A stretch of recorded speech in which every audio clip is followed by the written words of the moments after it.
right. Welcome, everyone. Thank you for being here for this representation of our sermon from Sunday the 30th.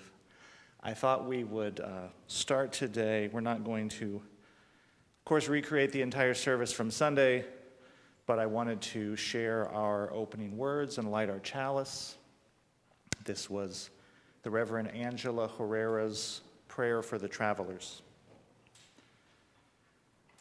This is a prayer for all the travelers, for the ones who start out in beauty, who fall from grace, who step gingerly looking for the way back, and for those who are born into the margins, who travel from one liminal space to another, crossing boundaries in search of center.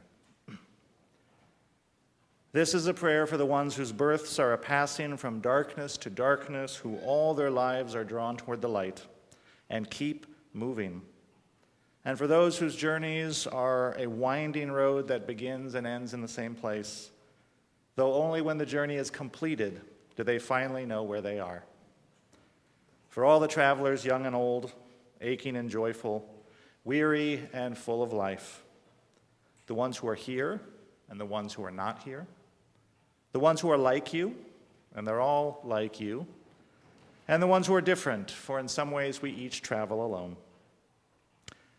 This is a prayer for traveling mercies and sure-footedness, for clear vision, for bread for your body and spirit, for water for your safe arrival, and for everyone you see along the way.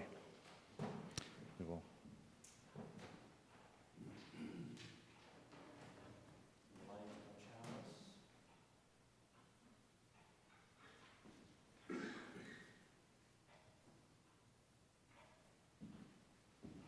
We light our chalice in honor of the travelers.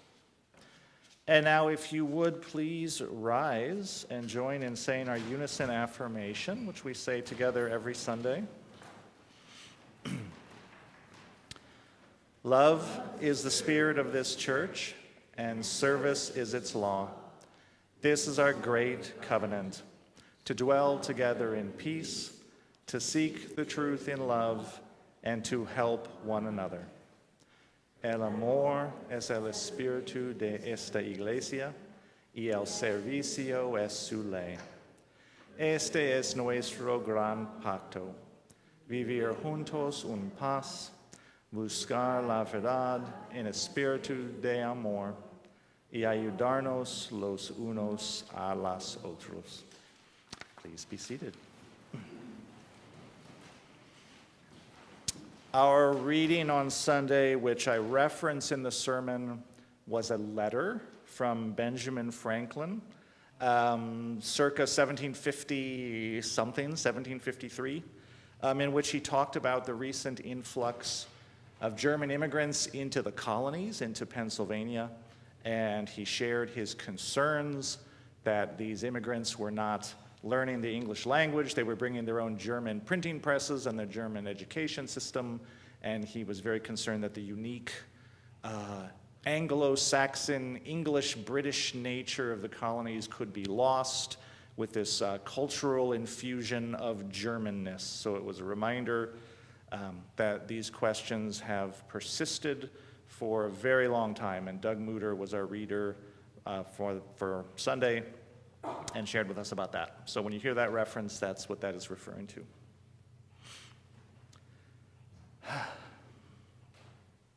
So I'd like to begin with a note about today's sermon. I've said before that despite all of the chaos and conflict in our current political climate, or perhaps because of it, I don't intend for our Sunday services to become overly driven by current events. I hope that what we talk about here, rooted as it is in timeless and enduring values, is always relevant. We always want to be relevant. And I believe our Unitarian Universalist values are needed in the world now more than ever. And that said, I do not aspire to give hot takes. I think if anything, we are all drowning in hot takes and 24/7 commentary. We don't need more of it on Sunday morning. Which is all to say that I'd been meaning to talk to you all about today's topic for a while now, but when we put it on the schedule for Sunday, November 30th, which we did over a month ago, It was not in response to any particular event. But then in the last week, after the tragic shooting of the National Guard members in Washington, D.C., there's been yet another escalation in the extremism of this administration's immigration policies and its rhetoric around who belongs here. And so unfortunately, today's sermon feels more relevant than ever. So no, the original genesis of this sermon came from a rather unlikely place, or at least an unlikely place for me, and that was the Department of Homeland Security's Facebook page. This is not a place where I normally spend a lot of my time. But one evening, not too long ago, I found myself pouring through the posts on the DHS Facebook feed with this growing mixture of fascination and horror. And I'm pretty sure that I landed there on that Facebook page because of an advertisement that was recruiting for ICE, Immigrations and Customs Enforcement. Now, you may know ICE from their work smashing car windows in Home Depot parking lots, surrounding and kidnapping university students on their way to school, body slamming women in courthouse hallways, and on one notable occasion, rappelling from helicopters in full combat gear to terrorize families in a Chicago apartment complex in the middle of the night. Right? The ICE greatest hits reel is long and impressive. But anyway, ICE is hiring. And at least one of their ads randomly popped up in my Facebook newsfeed, which brought me to DHS. Now, if you go to the DHS Facebook page, you will see a lot of strange things. You will see hyper-macho, militaristic ads for why you should join ICE and what glorious adventures await you if you do, with much fetishizing of guns, helicopters, attack dogs, searchlights, and did I mention guns, all set to a driving hard rock beat. You will see many posts celebrating ICE arrests and conflating immigration with dangerous criminality, when the reality is immigrants are less likely to commit crime than the general population, and 70% of people at least detained by ICE have committed no crimes whatsoever. No crimes whatsoever. And remember, too, that when ICE talks about crimes, they include traffic stops, petty misdemeanors, technical visa violations. Which is not to say that ICE should be detaining anyone. That's a separate conversation, but let's at least start with the truth. ICE is not detaining the worst of the worst. They are mostly detaining people just living their lives, and by people we mean brown people, who the Supreme Court recently said ICE can explicitly target for being brown people. And they do, but I digress. On the DHS Facebook page, you will find a lot of cruel, jokey memes mocking the suffering of the people who ICE detains, and you will find cruel, jokey memes mocking their critics. A recent DHS tweet, and this is true, contains these words: "Womp womp, cry all you want, these," unkind word for detained immigrants, "aren't getting released." And the post concluded, "Get a job, you imbecilic morons." This is an official statement of the U.S. government on a U.S. government publication. And if the culture of an organization is set at the top, this is the culture on display at DHS: cruel and bullying. Imagine how that impacts the people who apply to work there, and how it shapes their behavior once they're hired. But again, I digress, because no, the strangest thing on the DHS Facebook page is what you see layered in between the helicopters and the machine guns and the cruel jokes and the macho music. There are so many images of American pioneers, white pioneers, needless to say, settling the nation. There's a company of white cowboys, Rough Riders, charging across the prairie, shooting at an unseen enemy, presumably a non-white enemy given this point in history. There's a Norman Rockwell-esque painting of white children playing football in a suburban yard. There's a close-up of a bottle of Coca-Cola sitting on a Ford Bronco. There are many images of white people with flags sort of staring out into the wilderness of the new world. Then some more cowboys and some more pioneers. And here are examples of the captions that go with these images. Restore America. Bring her back. We can return. Protect the West. Protect your homeland. Defend your culture. For our country, for our culture, for our way of life. In one memorable instance, DHS posted the painting American Progress by John Gast. It's a very famous painting depicting white settlers crossing the prairie, sort of led by the spirit of liberty, while frightened Native Americans are fleeing their advance. It is one of the classic images of Manifest Destiny. And the caption beneath it says, "A heritage to be proud of, a homeland worth defending." In another post, DHS posted a painting showing a white pioneer couple cradling a newborn baby from inside a covered wagon, sort of recreating the image of the Nativity. The painting is called New Life in a New Land by Morgan Weisling, and the caption reads, "Remember your homeland's heritage."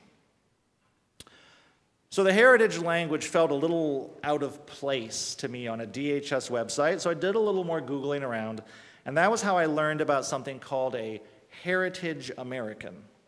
And in particular, you might check out an article in The Atlantic from October by Allie Breland called, "Are You a Heritage American?"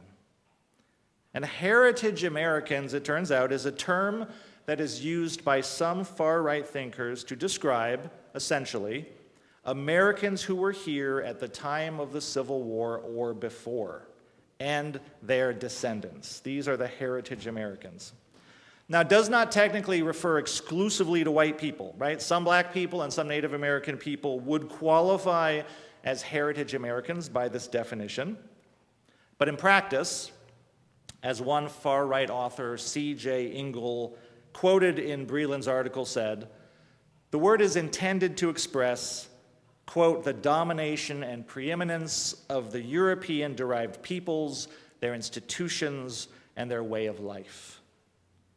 Or, as another far-right author and podcaster, Scott Greer, confesses, it sounds better to the public to say Heritage Americans than to say white people when talking about who is authentically American. Because that is what is at issue in this conversation. Who gets to be American? Who is welcome? Who belongs? Now, one vision, the vision lifted up by the Statue of Liberty, is that America is an idea and an ideal.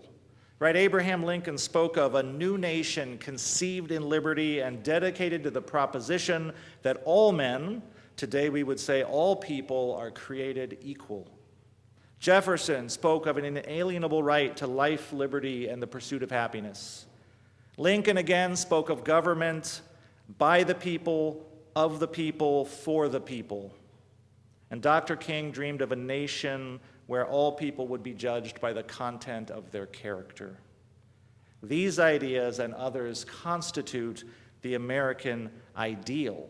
And one vision of America promises that anyone who subscribes to these ideals is welcome here. And it imagines an America of any race, ethnicity, creed, or national origin bound by these sacred ideals.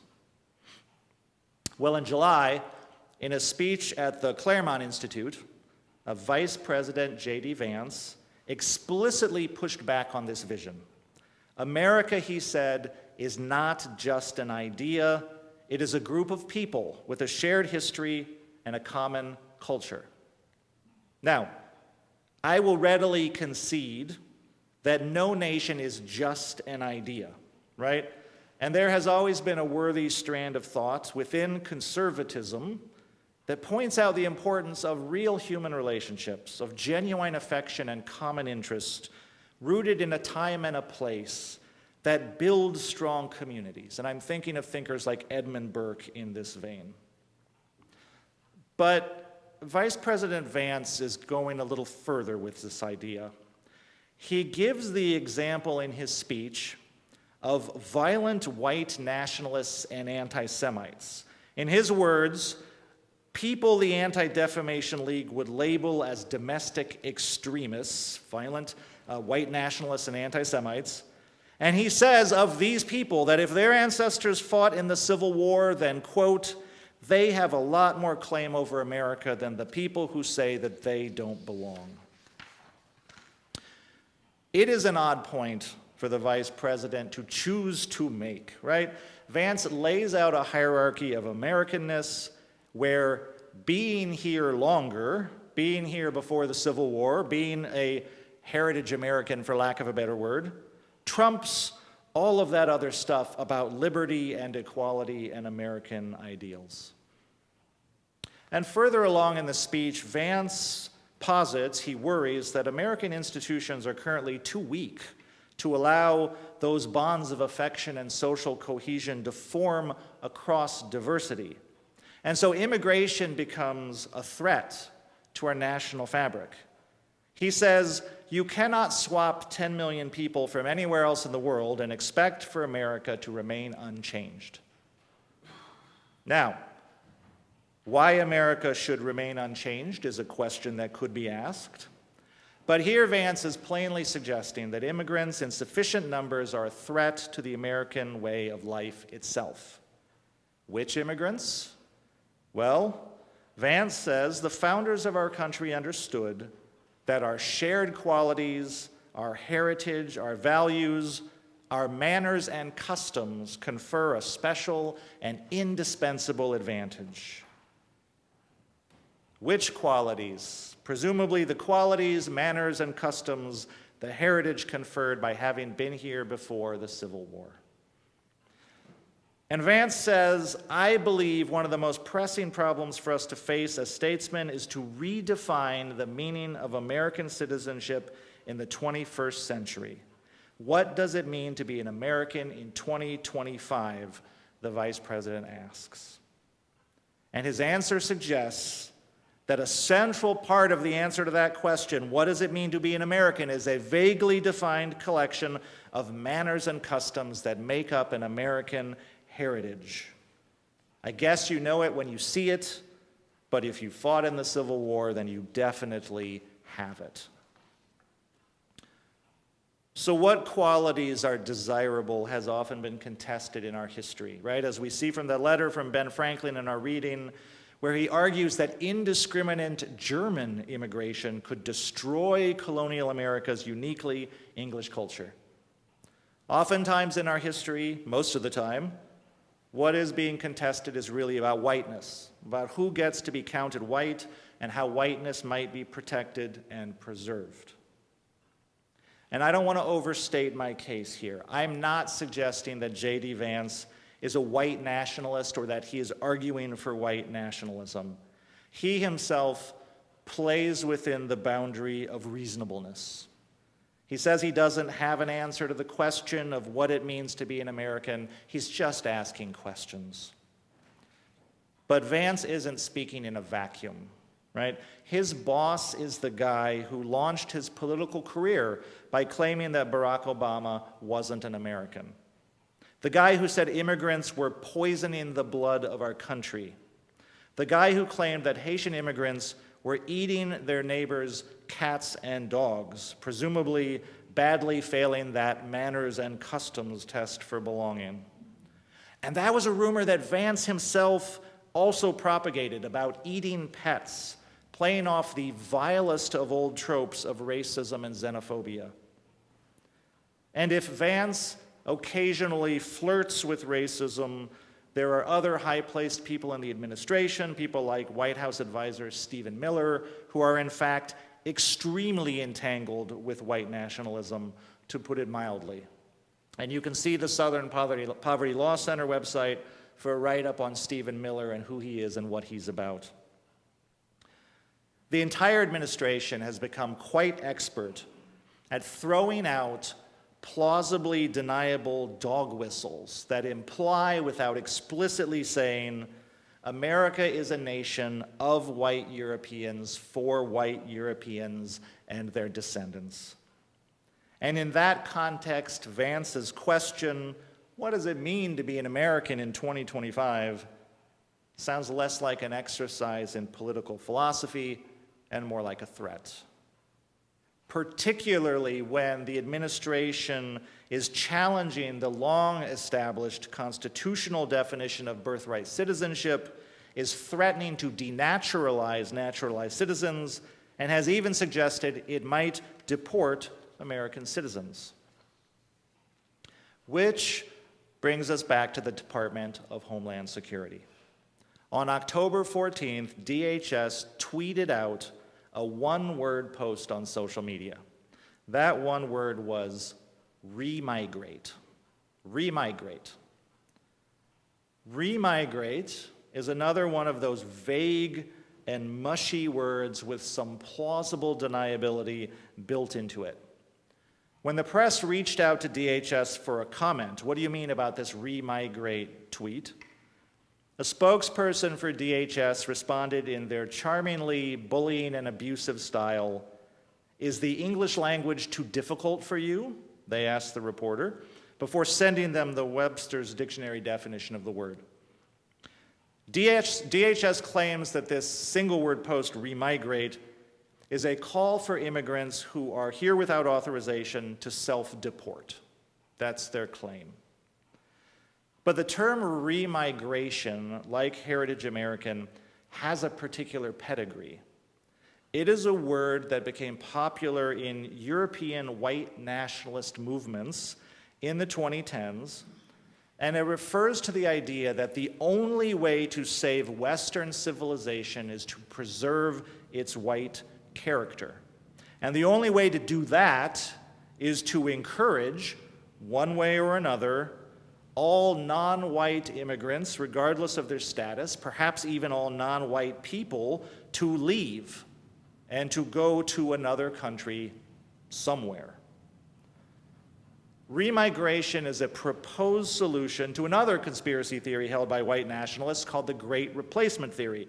This is the belief that a cabal of leftist elites are scheming to use unchecked immigration to replace white populations with non-white populations in order to further their own political power. And it will not surprise you to learn that the Great Replacement Theory is where racism and anti-Semitism intersect in white nationalist movements. Because, of course, the Jews are said to be behind it all. And if you remember back in 2017 in Charlottesville, when those white nationalists were marching with their tiki torches through the university and chanting, "Jews will not replace us," that was a reference to the Great Replacement Theory. And for more information on that, you can see a CNN article by Chelsea Bailey. And this is all like deeply weird, far-right fringe internet stuff. But the Great Replacement Theory is also regularly promoted by Tucker Carlson, formerly of Fox News, and one of the most popular personalities on the right. All of these ideas begin and fester on the extreme right before they cross over to the mainstream. There are apparently limits. And there is a fight going on in the Republican Party right now. That Tucker Carlson recently gave a sympathetic interview to a guy named Nick Fuentes, who was a notoriously racist and anti-Semitic right-wing influencer. And Tucker Carlson's very sympathetic interview touched off this firestorm of protest among more mainstream Republicans, like Senator Ted Cruz, who said, "This is a poison, and I believe we are facing an existential crisis in our party and in our country. And I cannot believe that I am agreeing with Senator Ted Cruz, but there you have it. This is a poison." This is from an article by Times correspondent Clyde McGrady called "Nick Fuentes' Rise Puts MAGA Movement in a Time of Choosing."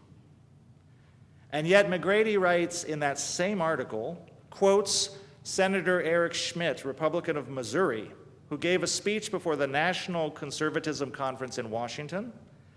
And in that speech, he was lamenting that, in the senator's words, quote, A few lines in a poem on the Statue of Liberty and 5 words about equality in the Declaration of Independence had led to unfettered immigration and multiculturalism. And the senator went on to say, quote, "We Americans are the sons and daughters of the Christian pilgrims that poured out from Europe's shores to baptize a new world in their ancient faith." End quote. We Americans. Or in the words of the Department of Homeland Security, restore America. Bring her back.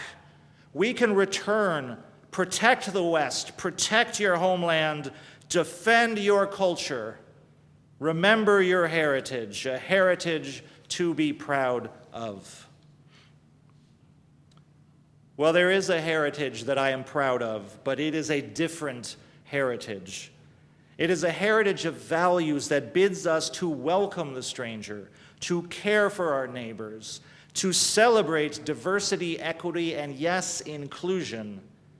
And it is a heritage that believes that our greatness lies in our invitation to all, to become a part of this shared experiment in liberal democracy. That is a heritage worth defending. And it is up to all of us to defend it. To call out the dog whistles of white supremacy, to refuse to allow white nationalism to be mainstreamed and normalized, especially when it is coming from the occupants of the highest offices in our land. The ideas that they are playing with, whether they believe them themselves or not, are dangerous. Right? The political movements they are encouraging with these sly little winks and coded phrases are dangerous. And we know where this all leads, and we can see the escalating violence of the expression of those ideas happening all around us, and we have to be the ones to say, not on our watch. Not while we have strength to defend the true ideals of our nation, never perfectly realized, but always worth defending. And in that spirit, we might offer back some words of our own, perhaps even some of those few lines from that poem on the Statue of Liberty. Give me your tired, your poor, your huddled masses yearning to breathe free. The wretched refuse of your teeming shore, send these the homeless tempest-tossed to me. I lift my lamp beside the golden door. Blessed be, and may it be so. And I'm going to invite you, if you are so moved, to join me in singing just a little bit from our hymnal to close out our time together. I think this is one that we can all sing pretty well a cappella. Maybe we'll just do the first 2 verses. This is hymn number 169 in your gray hymnal. We shall overcome. And I'll start us off somewhere, and you're welcome to just join in. We shall overcome. We shall overcome.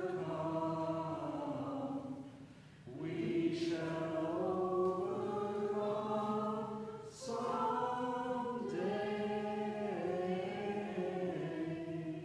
Oh, deep in my heart, I do believe.